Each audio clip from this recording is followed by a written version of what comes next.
Hello everyone, and welcome back to another episode of Let's Play Stellaris Mass Effect Edition. So, if you were paying very close attention, you probably noticed that this map doesn't look exactly like the map at the end of our last episode. That's because in between episodes, I've done a little bit of downtime work. So I've just been expanding slightly here, handling some things in the downtime, and really not much has happened. There have been a couple of archaeological expeditions, one of which I think was a kind of a funny story, so I'm just going to go ahead and tell that real quick during downtime in this episode. But if you...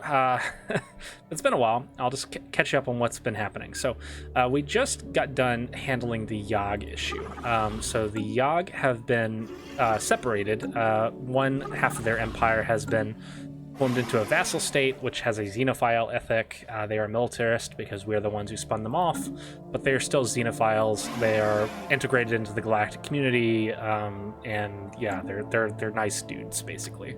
This Yogg is the old Yogg Dominion, the authoritarian xenophobe slavers, which, you know, fitting.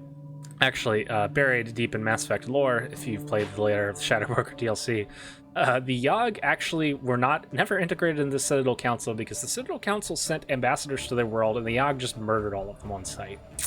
And the Citadel Council was like, you know what? No one deal with the Yogg anymore. We're just going to leave them alone. Which, yeah, you know what? Good thing we didn't send anybody planet-side this time. We just came straight at them and showed them the error of their ways, and now they are upstanding citizens of the galactic community. Yay! We accidentally did an imperialism, everyone. Woohoo. But it was for good reasons, I swear. Definitely something that not every imperialist says. Alright, so, what else have we been up to? This cluster down here has been a very surprisingly empty area, so we've been building construction ships through here, and we've been kind of building with all of this influence that we've been stockpiling. You can't see it here, but we did have a lot of influence at the end of last episode. We've been stockpiling influence and just building out star bases here. What else has been happening? Oh yes, the Hanar still do not want to join our Federation because they do not like the Yogg. That is literally the only reason. Like, I think we could make this work for pretty much any other reason. They just don't like the Yogg, so not working out. I think we're going to go ahead... No, we'll leave that. We'll leave that as it is. I think that their opinion on the Yogg will change over time, especially as relations become improved between them and the Asari, them and us, them and the Yogg, because the Yogg are, of course, part of our Federation. The Yogg will eventually, of course, declare the same rivalries that they declare, and they'll naturally align themselves that way. It looks like the next target for us is going to be the Heretic Geth over here. So the Heretic Geth are going to be a bit of an issue to deal with. Because they are a machine intelligence, they do not have ethics like other empires. They have Gestalt consciousness. They can still be brought into the galactic community and assimilated. Get it? Assimilated. But it's a little more difficult because of that wide ethics divergence. It's just going to be difficult to get along with them. We may have to vassalize them first. Now, their default standing towards us is going to be pretty much hostile. Right now, they're just suspicious. But that's not going to change unless we make overt diplomatic effort to help. And they're probably going to try to come after the Hanar pretty soon. Like, you can see there's some border friction happening here. They want to assimilate the Hanar. The Hanar do not like them at all because they are spiritualists, so they really do not like these guys. So yeah, there's probably going to be a war between these two empires, and I'm pretty sure the Hanar are going to get crushed. They have stronger fleet power right now, but the Geth economy is like way, way stronger. They've got 1, 2, 3, 4, 5, 6, 7, 8 colonies established. Which makes sense because they're machines. They can live literally anywhere. Yeah, so I don't like the Hanar's chances there, and that's kind of one of the reasons why I want to get them into our council as soon as possible, so that we can come to their aid during times of war and also help them with the Geth problem. Okay, so all that being said, there's been an event. Let's go ahead and read this event. All attempts to communicate with the alien life signature remotely are met with silence, so Faustus Carstanius mounts a ground expedition to investigate the derelict ship. I don't know what this is talking about. Is this an anomaly? Seems like an anomaly from a previous episode. Okay. Tentatively, the team enters the makeshift security perimeter. As soon as the expedition crosses the boundary, the turrets train the barrels of Faustus Gaustinius, and spotlights bathe them in light. An alien voice booms over the comm system. Some foreign language. Our scientist tries to translate it. Doesn't work. They keep going for it. Identify yourselves. Are you soldiers of the Marrakesh Legion or agents of the Minerva Concord? You have 10 seconds to respond. This alien is clearly a holdout from a long-forgotten war. A war he seems to believe is still being fought, and he's demanding a declaration of allegiance. Oh, jeez. Well, it seems like we have a 50-50. I'm assuming that if we select this third option, we just get owned. Hopefully we don't lose our scientist here. But I don't feel like lying to them, and I don't feel like playing this game. So I'm just gonna... playing the 50-50 game, I mean. So I think we're just gonna say we're Turians. We come in peace. Okay. Security perimeter deactivates as the expeditionary team explains their peaceful mission. Birds spin down, spotlights lower, distant figure descends from the command bridge to a surface. 10,642 years ago, I have defended my people and protected our most sacred relic. Finally, my relief comes. I did not recognize you aliens, but your peaceful mission is exactly what my people fought for so long to accomplish. The galaxy of my age was in a constant state of war. There's not a single sentient being that did not suffer. Some of us longed for a more meaningful existence, so we dared to be peaceful, to expend our efforts on bettering ourselves instead of destroying our foes. This person sounds like a interview, or an Ira Glass narration on This American Life. They're going to give us an artifact. Okay, do we want to use the artifact, or do we want to sell it for a lot of gain? Ooh, that's a good question. That is a lot of resources. Society research in particular is very tempting. I think we're going to take this. I think we need leader lifespan. We had a couple of leaders die during the in-between time, unfortunately. We'll get into that now, actually. First, let's go ahead and make sure our science ships are all handled. This ship failed its... Okay, failed to build a starbase. Why is that? In one and numbers. Probably because influence was expended. Okay, that makes sense. We're just going to move it there and wait. Actually, no. Let's build the mining stations, research stations. So I want to go ahead and go through a story that happened previous episode, because I think it's just a really cool story. So this story happened on this world. This is a anomaly world we discovered. Star system chart. This is basically a planet that seems to have very premature aging going on. The relics left behind by this ancient civilization are just disappearing. And it doesn't make any sense. Like, there's a lot of radioactivity emitting from their buildings, even though there is no actual nuclear material there or anything. They're in fact like just an industrial civilization. Think like 1800s Britain. And it turns out something very interesting started happening. Their scientists began to research something they referred to as the Sky Razor. The idea was that they would open a dimensional rift into another universe and siphon energy out of that universe into this one in order to power their machines. How exactly they managed to get there while they were still in basically the equivalent of 1800s Britain, I have no idea. But you know what? The interesting thing is that their research didn't go anywhere. But in an alternate timeline, it did. Turns out there is a dimensional rift above this world. And that rift wasn't created by the inhabitants of this world, but by the inhabitants of this world in an alternate universe. In an alternate universe, they were successful.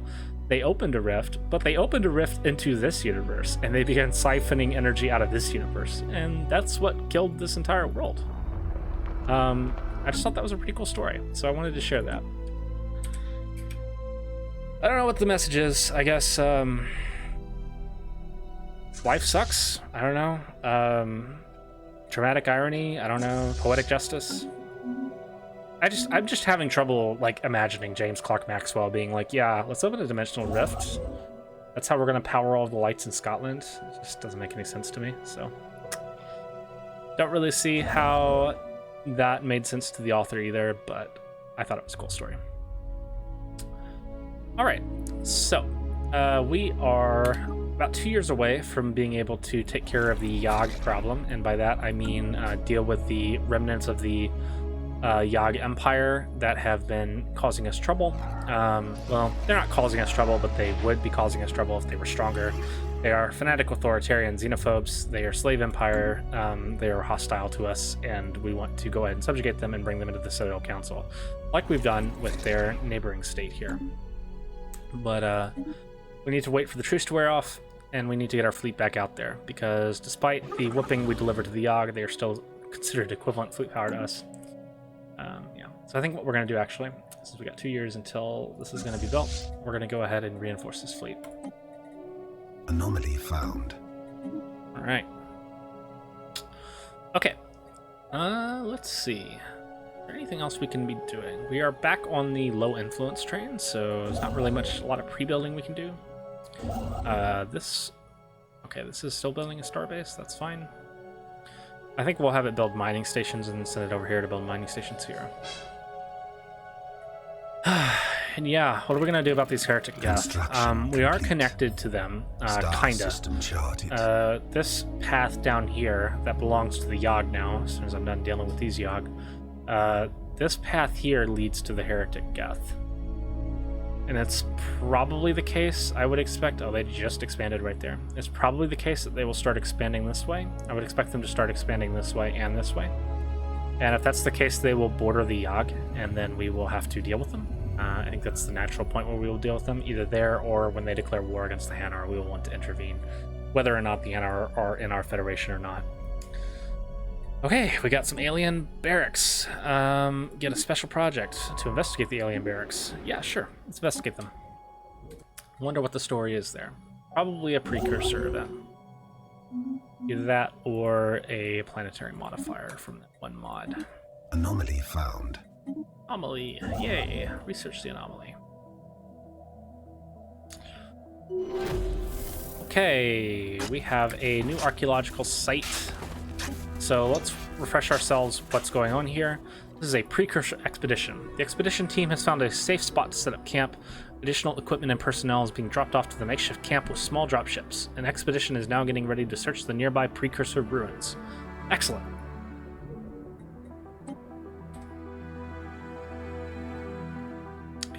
Okay, so I need to investigate real quick.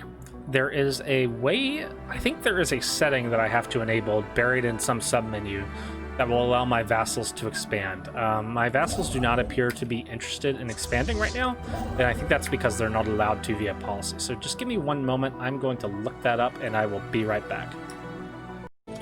Okay, so I have figured it out. We need to basically reform our government to make this possible. So that is what we're going to do. We're going to reform our government into an imperial authority, and we're going to take the feudal society civic. This is not ideal. This moves the Turians a little further away from where I kind of imagined them being. A little more imperialist than I was thinking. So I think in order to balance that, I'm going to remove this police state civic, and I'm going to replace that by something else that suggests maybe a little bit more of a utopian ideal of what we're building here. So there's a couple different things we could do here. We could philosopher king. So this is like an enlightened monarchy kind of deal. Philosopher king's kind of okay as like a civic. There's a lot of different things we can do, actually. Not sure if any of these naturally kind of appeal to what I want. I just definitely know that, like, I was already kind of, like, on the police state civic, being part of the Turian's default role, and now I'm just kind of like, if I'm going to be an imperial authority, I just don't want to have a police state. Like, that just does not vibe with me. I think what I'm actually going to do is I'm going to take the warrior culture civic. So what this does is it, I think it very much fits the Turians. If you just read it, it's like, yeah, this is the Turian civic if there ever was one.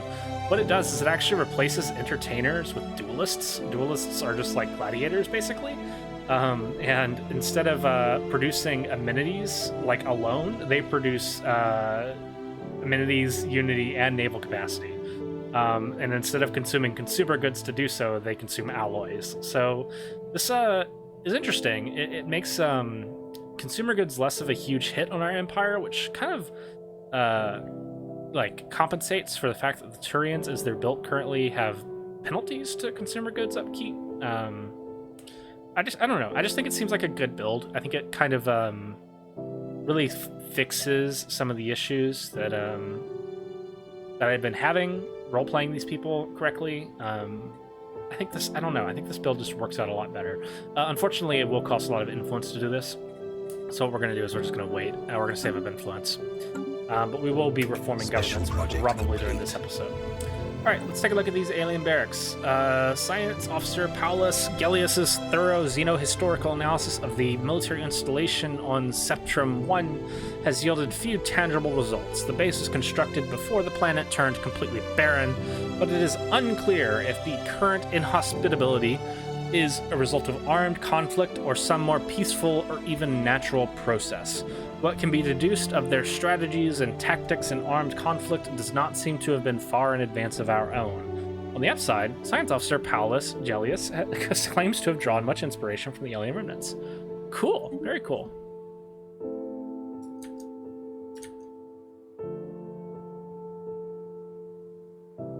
Right, so let's go ahead and... I just did it again. Star system charted.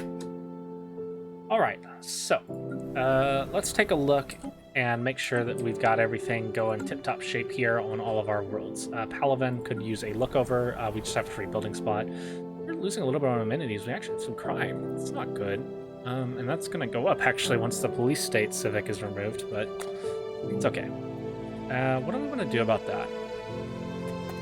A couple of things about that. It's not a lot of amenity loss, so we could probably just go ahead and build some clerks. I don't know. I think clerks makes the most sense. We don't even have a lot of clerks. Yeah, I think clerks makes the most sense. We're gonna build clerks here. And let's take a look at our robots that we are assembling. There's our robots. I don't think we've unlocked robo-modding yet, but it's probably worth taking a look at least. Yes, we have literally no ability to handle them. We do have them, though, and they have really good habitability, so we could actually settle a world with the robots, I believe, if we built a colony ship with them, which is nice. It would allow us to actually like operate satellite colonies on planets that would normally not be ideal for us. Shifting sands, sand dunes. Oh, cool. Adds a bunch of tile blockers, but also some physics research. Okay. This cluster it looks very promising. It's actually going to hurt a little bit, I think, for me to take this influence hit and just deal with like the fact that I can't expand as quickly because I'm trying to reform my government. Okay, interesting. We have gained a casus belli on the Yogg Dominion. Claim Quantum Sphere. That might be the pretense we used to go to war with them, actually. We can't currently demand vassalization from them because we do not have superior stance. We might have that if we built up our navy, though. So let's maybe build up our navy a little bit and see if that helps. Oh, we should also have destroyers pretty soon. We should totally upgrade destroyers. Construction. Actually, 1 second. I'm going to immediately stop this building. I want to save room for destroyers, actually. Let's take a look at our research. Where are we? We are 19 months away from destroyer. Okay, so we're not that close, but we'll have it in time for the next war, I think.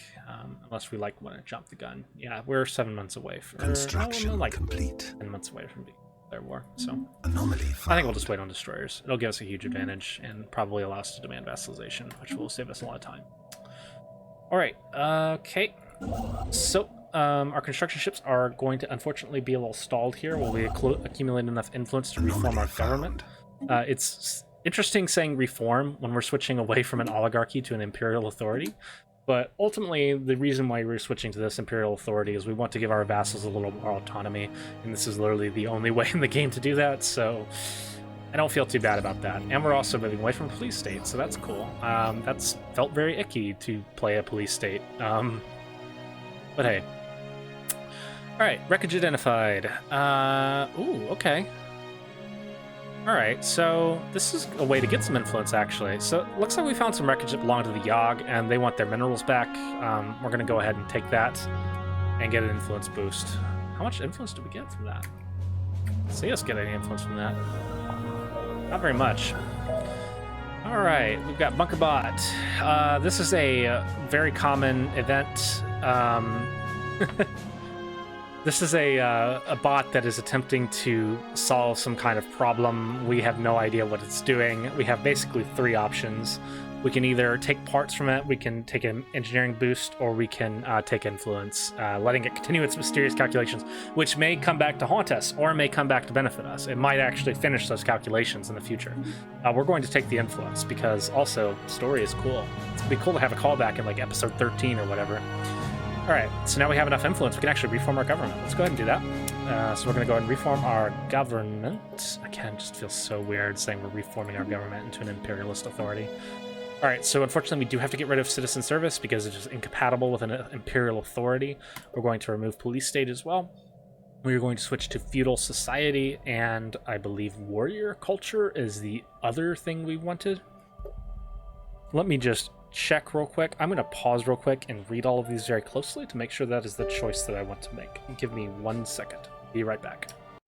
All right, we are back. After reading through these, I'm pretty sure I do want this rollout, so we're going to go with feudal society, which I don't know exactly what that means, power relations penalty, but I'll look it up in between episodes and maybe get back to you.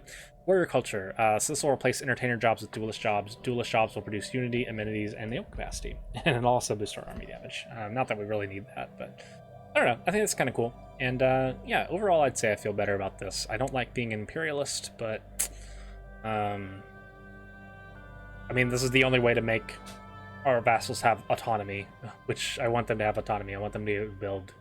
So yeah, we're gonna go with that. Reform. Ironically, if you all right, Crown Princess Faustus Fastinius is the new heir to our empire. We should probably actually edit our save game because we need to like choose the title of the rulers and stuff. Okay. And then this is the bonus from returning those minerals to the Yogg. They are going to like us now. It doesn't really matter. It's a very small bonus. They're still going to hate our guts. Can we actually change that title here? Click to rename? Yes, there we go. Okay. What is the actual name of the heir? That's a good question. I'm not sure. I'll have to look that up in between episodes, but we definitely know what the ruler title is going to be. It's going to be Primarch, regardless of gender.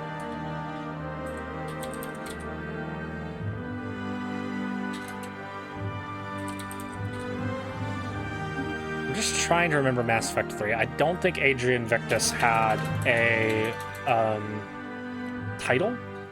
I mean, he was a general, so I guess pretty much anybody who's an heir would be a general. Maybe we could call him a special type of general, like a field marshal? Marshal? Marshal? Marshal sounds good. We'll name him Marshal for now. Well, in this case, her. We'll name her Marshal for now. And we'll look up in between episodes to see if there's any deep lore that I missed. I could also just call him Vice Primarch. That sounds kind of cool, too. Yeah. All right, cool. So we've got all of the fluff finished. Star system charted. And we are now actually in a very good spot influence-wise, so we can continue our expansion. Let's continue doing that. We are still plugging along on our engineering research, hoping to get destroyers, and then we can start building them.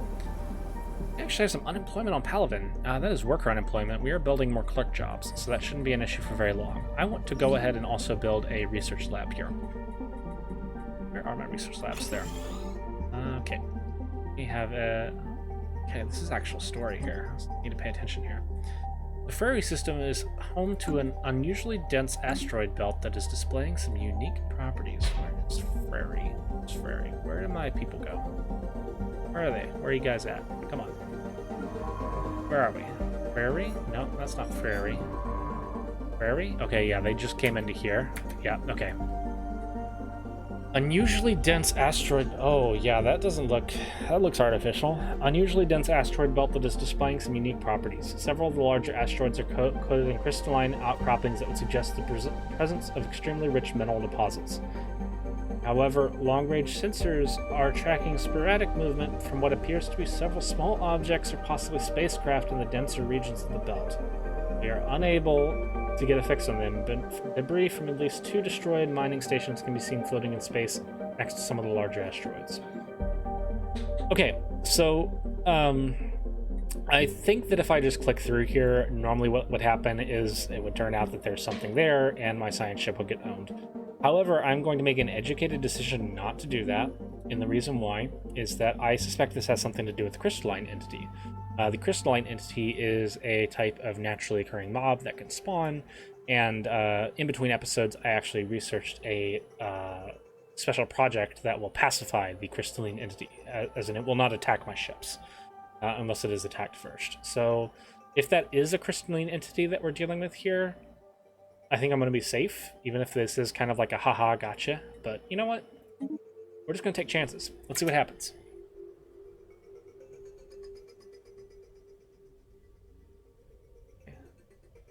Okay. We're surveying. Nothing's happening. Interesting. Okay. It's odd. Very odd. Oh, and this is in Sorry expansion territory as well. Okay, interesting. Let's go ahead and research here. Level cap increased. Starbase damage increased.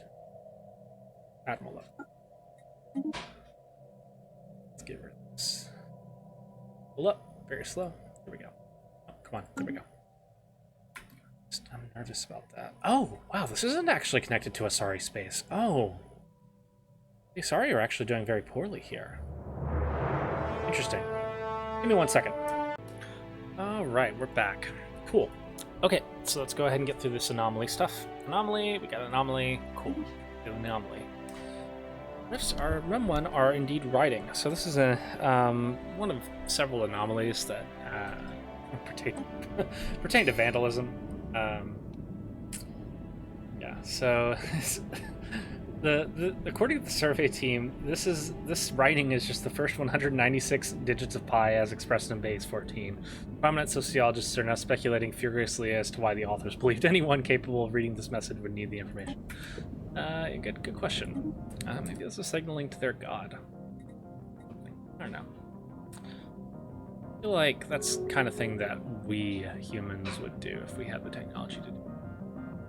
Alright, so sure enough, the Hanar are now not getting along with the Heretic Geth. They have declared them their rival. So, we're also going to declare them our rival, and in order to do that, we need to get mad at them. So we're going to send a envoy to harm relations. Construction complete. You bad. Assimilator, Geth bad. Alright, and we're going to go ahead and declare them as our rival. This is going to tank our relations. They will likely probably rival us back, which won't really change much in the day-to-day life. They've already closed borders to us because they are driven assimilators, basically the equivalent of xenophobes. But the Hanar are now in a good place with us. We have positive relations, and it will likely improve to excellent relations. We're going to get a boost here for having mutual rivals. There it is, 50. They still don't want to form a federation, though. They just really don't like the Yogg. Which I don't know what we can do about that. It's a shame. Alright, well, let's hope that the Yogg take this new ability of theirs to expand to heart. Got a archaeological update here. We've also got a routine bonus. Searching the unknown. The expeditionary team is sent out along a narrow path alongside the first outer ruins. This to hopefully avoid any surprises that may lie on the main path. It will take some time before they reach an alternate way into the ruins. Society research gained. Keep digging. Star system charted. Alright, our Yogg friends. Are you going to continue on your path of expansion? We could actually theoretically release them from being our vassals.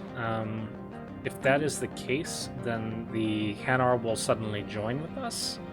The Yogg would no longer be a threat because they would have ethics that correspond to ours, and we could have positive relations with them. We might just do that if the Hanar continue to resist us, because I think allying ourselves with the Hanar is more important than having the Yogg as our peasants, basically. God, we just did reform our government to help them do that, though. Ugh, okay, that's unfortunate, but we'll live. Okay, cool. So this is a new ship type. I've never actually seen this before. This appears to be a science ship that also has military capabilities. We'll research that. Sure, I'd like to see what it does. I have no idea what it does. We've unlocked a new level of Federation. This gives extra unity for people who are assigned to the Federation. We get bonus to ship speed while in borders, and also, cool, limitless service. Okay, I don't know what that means. It doesn't say that it gave any bonus. Don't know what that means. It's the sanctity of office, rising to the highest office in our Federation, blah, blah, blah, blah. There's no bonus given. I don't know why that is. I'll have to figure out what's going on there. Okay, let's continue our expansion. We want to expand, I think, towards Shate. That has a lot of really good bonuses, so we're going to go ahead and claim that system. It has 2 worlds that are habitable, but very, very bad. Like, they're low tile count, so probably not going to colonize there. We could colonize on this bioluminescent world. That's probably an Asari world, I would think. Or Hanar, actually. Hanar are ocean worlds, I bet. Yeah, they're ocean worlds. Okay, they're not doing anything cool or different. They're not using a unique world.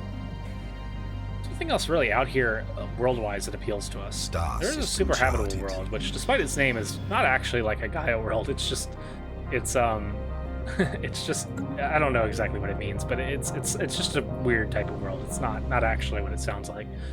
There's a continental world down here, 18 tiles. That's good for an Asari colony, and we do have Asari in our empire. We can build colony ships for Asari now. I think that our most natural expansion is going to be here. This ocean world right here. This will be a very good place for the Hanar to come as well. I think let's go ahead and build a colony ship. Oh, wow, cool. Oh, okay, because we already have a migration treaty with the Hanar, we can actually build a Hanar colony ship and have the Hanar come over there. That's not bad. I think we'll do that. Yeah, it's not bad at all. We're gonna go ahead and do that. What are these guys? What are they doing? Cool. Are these? I don't think I've contacted the species before. Relic world. I have to figure out what's going on there. But yeah, we're going to build a Hanar colony here. Brigantium, Nova Sirica. Oh, that sounds kind of cool, actually. Let's go with that. Nova Sirica. Okay. Colossal Leviathan lays dead. The world named Ialesia 3b is its final resting place. The magnificent and possibly dangerous creature was attacked by what appears to be a much larger monster. Large chunks were torn from it. Blah, blah, blah. Interesting. Is a society research buff. Decomposing Leviathan. Again, just a lot of lore that really ties into Mass Effect universe. It reminds me of the Leviathan of Dis, which, if you played Mass Effect 3, you know was, in fact, a literal Leviathan, but I will not spoil anything else in case you are still interested in playing that yourself. Auto exploration order canceled. Where are you, buddy? You're over here? Oh, you are probably trapped because the truce with the Yogg has expired and they are now rivaling us again. Yeah, and closed their borders. Okay, well, that's a temporary state of affairs. That's a temporary state of affairs. I'm not worried about that. Construction complete. Okay, cool.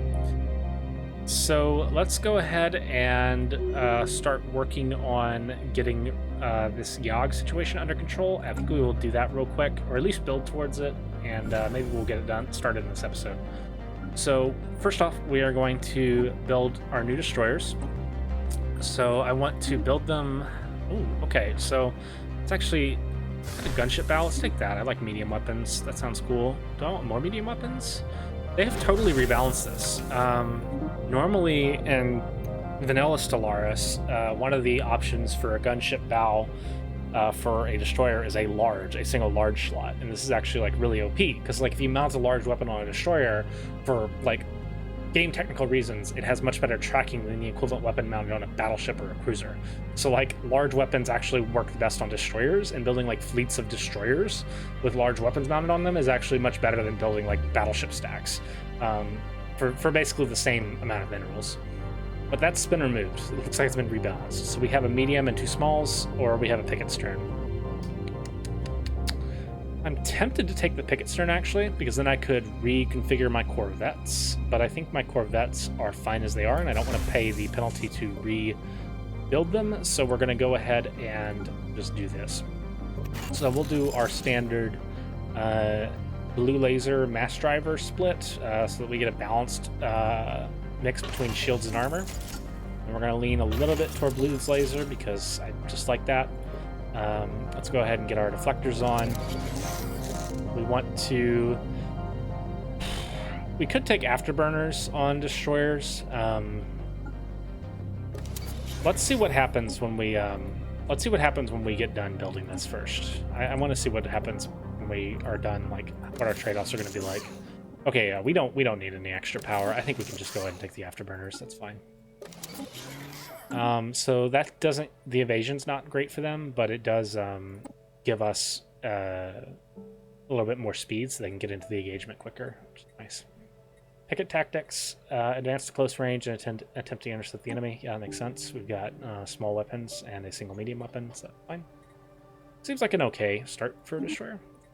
Save that. We've got auto upgraded ticked. Auto upgrade. And now let's go ahead and go to our fleet manager and add destroyers to this fleet. Okay, so already we are getting a little bit... I think that... What is the cost going to be? Oh, the cost is going to be 3,000 to reinforce. Oh, it's going to take a lot. Yeah, our alloys have been getting chewed up because we've been building a lot of star bases. It's actually going to take a while before we can build all these destroyers. Still, I think if we could build a single one, that'll help us a little bit in this war against the Yogg. Just going to go ahead and build up to the limit there. Drop our... Oh, yeah, okay, cool. So the fact that we had a bunch of corvettes is actually sandbagging that total up. This is much more doable. Okay, yeah, this is actually, like... It's conceivable that we could, not immediately, but, like, in the near future, have, like, 5 destroyers. Okay, that's not bad at all. Okay. We're going to stick at 10 for now, and we'll go up to 15, and we'll up our corvettes to match 40. All right, so that's going to be our reference design for our fleet. So let's go ahead and start building destroyers. We're going to click reinforce. That's just going to build a single destroyer for now. That, I think, is going to be enough to kind of bump us up into the next tier damage-wise, and we will go to the war with the Yogg as soon as that destroyer is Star finished. system charted. We've got ourselves a archaeological event. The team has made it into the ruins and have found it to be quite safe. Several small artifacts have been so far discovered along the route the expeditionary team has taken. Trinkets, tools, but also small electronic devices. A cursory analysis reveals them to be over 100,000 years old. Supplies of the team are running low, so they are returning to base camp. Meanwhile, a secondary expedition team is heading out. Excellent find. Indeed, that's 2 cycles ago, for counting Reaple cycles. 100,000 years. Lord. Right. System fully surveyed. We got an anomaly. I'm assuming it's being covered. Science ship up here still stuck. Construction ship down here. We will go ahead and build. Still have not encountered any alien intelligences in this cluster, so not really a huge hurry. After that's done, let's build a starbase here. All right, we're getting somewhere, folks. We're getting somewhere. We're getting ready to get some real work done here. I'm still a little concerned that the Yogg are not expanding, but I don't know. Maybe I'll have to do maybe I'll have to do some research on bugs in between episodes, see if they're bugs. Even though we've adopted the Civic, they still don't want to expand. They might just not have the alloys to do that if they only have a single planet. That's totally possible as well. Let's see what happens if we gift them some allies. Oh god, I actually don't want to do that, but... Stellarians! Cool. We'll establish contact with them in a second. Let's go ahead and gift our subsidiary some allies and see if that gets them to want to build something. Alright, they accepted that. Now, are they going to move anywhere? No? Okay. Well, guess we don't know. New contact. We have received a communique from a previously unknown spacefaring empire that called themselves the Solarian Union. They claim to have learned of our existence by listening in on the communications of another empire we are in contact with. Interesting. Establishing communications with the Solarian Union. Fanatic xenophile materialists. Hell yes. You guys are awesome. We are the Solarian Union, minions of the wise Stellaris Haskaran. Our aim is to build an efficient society through the use of technology, and we are always keen to study new alien civilizations we can learn from. We're delighted to meet you, unironically. Where are you? Oh, wow, you're all the way over there. You definitely don't want to join a federation this quickly. You're probably a little bit more willing than most, but yeah, you don't want to. You are fanatic xenophiles, so like, it'll be pretty easy to get along with you. But it looks like we're going to have a lot of work to do before we can handle that.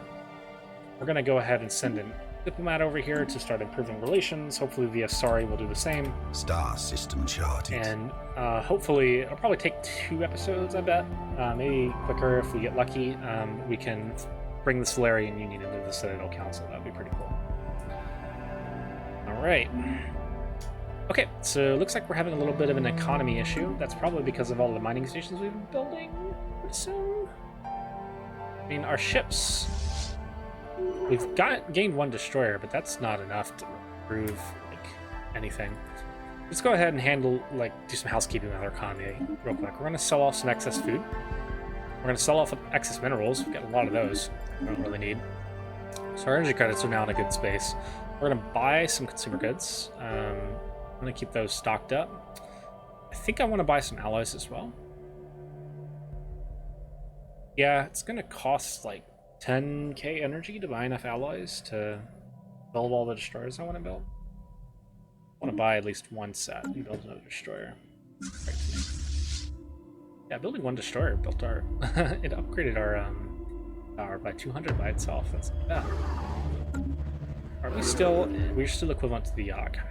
So we cannot demand vassalization until we accomplish a superior stance. Let us continue building destroyers until that time. Okay. Surely it won't take too long as we're going in 200 fleet power increments, and we already basically have another run ready up here as soon as we hit next month.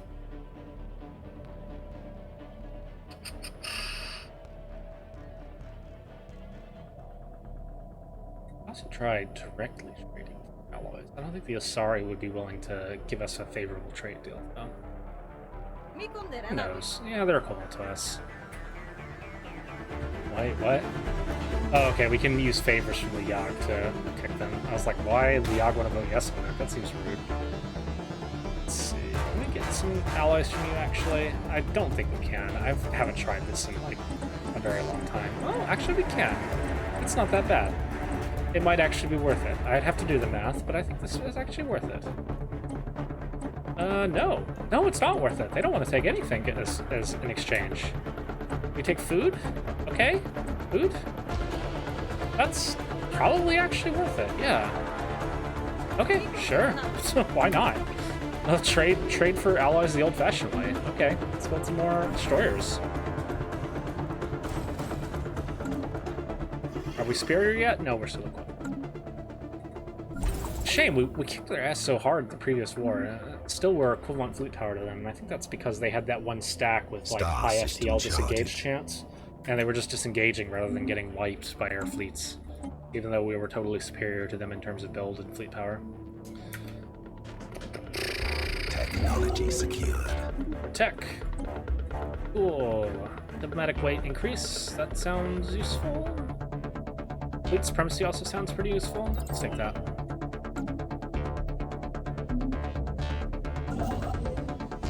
Let's keep building.